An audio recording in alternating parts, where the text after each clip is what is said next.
Welcome back to another video. Today we're going to talk a little bit about the Protégé, Maggie Q, Sam Jackson, and Michael Keaton. I'll get some movie stuff below in the description. Not for kids. This is a high-level R-rated, crazy bloodfest action movie. I think I'm going to do. It's not necessarily about.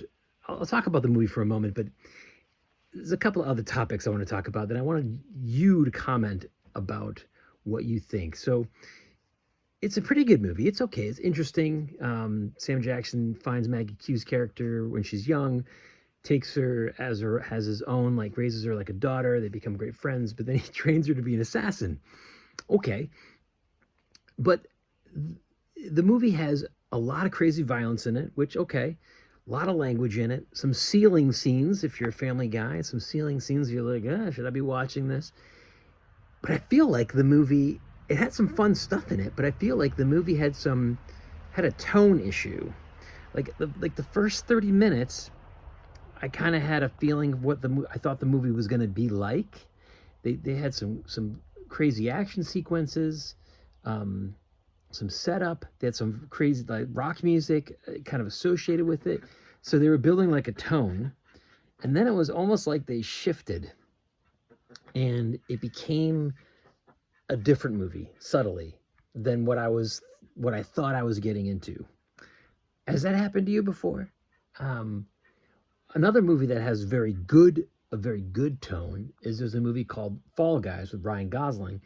That movie, I feel like the tone in that movie is super consistent from the opening credit with the rock music, the whole movie, the humor, the acting, the relationship building, all the characters, repeating jokes, to the last sequence, to the outro.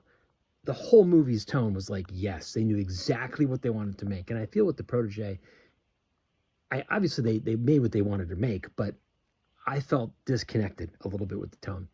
But what I want to talk about is, like, for me, I know as an artist, you know, an artist has to create their art. So these directors and writers are making their thing, right? But kind of movies, there's a little bit of my brain that goes, a lot of it is butts and seats. You want to make something that appeals to a lot of people so you can get more people in the seat. So I guess if you've made enough money to make it worthwhile, that's fine. But there's always the two things that come to mind. Well, the three things was over-sexualized scenes, super violence, and then crazy language. And I feel like they're all three categories that some of these movies, Protégé included, if they just tone down some of it, you get it to almost like a PG-13 rating. Even if it's a strong PG-13, it would appeal to larger audiences. It might have more appeal across the board. I don't know. And I get it. It's art. It's what the writers and directors and all the people involved want to make. I get all that. But there's a lot of times, like my family and I have these discussions about, man, if they just took out the language. So another review I did on the show here, an example of this is Good Will Hunting. Good Will Hunting is a fantastic movie. The whole story, the characters, everything. But Matt Damon, Ben Affleck, they basically talked how they talked growing up in Boston. And so there's a lot of language in this movie, to the point I think Matt Damon in an interview was asked about it and he didn't remember because they just talked the way they talked growing up. Now, you don't want to tell people, yeah, you got to change this for the mass audiences and stuff, because I don't want to be that type of person where it's like, oh, but there's a part of me though that's like, well, you could get more butts and seats. Like Good Will Hunting without the 265 F-bombs, you could, it's such a good story about healing and therapy and we all have trauma and experiences that maybe it could have appealed to a larger audience. What's the goal? It's like, that's what I want to ask you. What is the goal? So when you have these movies like The Protégé, there's a lot of fun stuff in it, a lot of fun scenes in it. The action sequences, were great.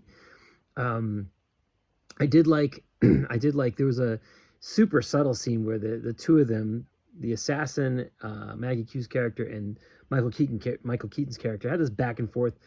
The cool part of that relationship was the scene where they were going after each other, in like these close quarters, like an apartment building. And it almost felt like kind of like in horror movies where the bad guy is somewhere and then the good guy's looking for the, or vice versa.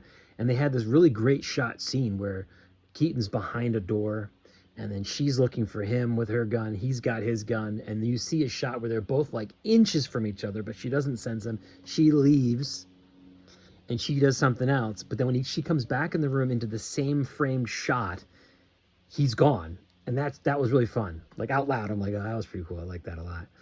And it had a lot of other cool things in it. Sam Jackson is totally Sam Jackson in this movie, which is fun. But during this movie, if you've ever saw the movie The Long Kiss Goodnight, I think that was Sam Jackson and Gina Davis. I think it was called The Long Kiss Goodnight. I thought this movie was going to be like that. Like the beginning tone kind of made me feel like, oh, this is going to be like The Long Kiss Goodnight a little bit. It wasn't. It wasn't. It was its own thing.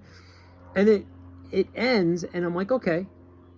But then part of my brain goes, I have no desire. I'd have no desire to watch it again. I really wouldn't. It was okay, right? It was fun. There's some fun stuff to watch, to see in the movie. But what happens besides this plane flying overhead? What happens in some of these movies is they slap the R rating on it. They put so much vulgarity in it. They put the violence is so high that you're just like, we become desensitized to it, I guess, right? Like it's too much. It reminds me of The Kingsman, right? Those are fun movies.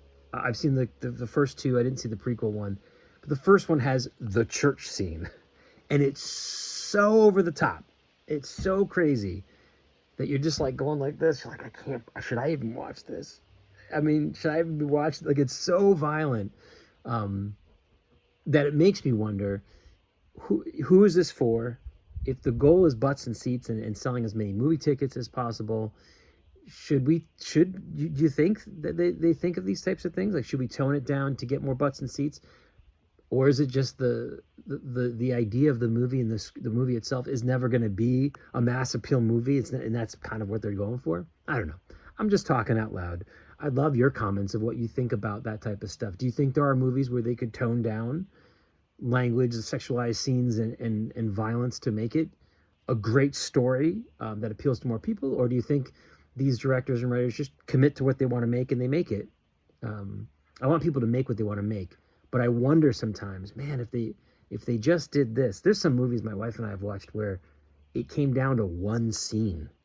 Like, the movie was great, but one scene makes it so I wouldn't watch it with, like, even my older teenagers.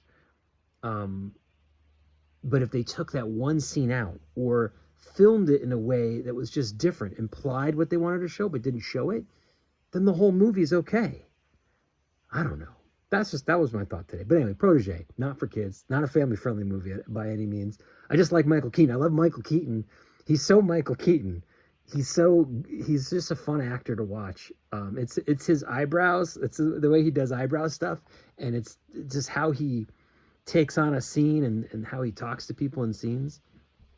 I just think it's a lot of fun. But Protégé, not for family viewing. But what did you see? Did you see this movie? Did you like this movie? And what do you think about these topics of do you think writers and directors think of these things? Do you think they don't think of it because they just make the movie they want? Do you think they should consider it especially maybe if they're on the border of making, like, they're on the border of an R rating to a PG-13 rating? Like, what do you think of this? I don't know. I always feel like that maybe they should consider toning down sometimes, but I mean, you can't, you don't tell an artist how to paint, I guess. If someone wants to submit a urinal as art, not my cup of tea, but it might appeal to their audience. But I guess artistry, you're not in this to appeal to everybody. And maybe that's my own answer, but I don't know. What do you think? Did you see Protégé? Are you going to see Protégé? What do you think about this topic? And throw some comments below. Start a conversation, but we'll see you next time. And take care of each other. Bye-bye.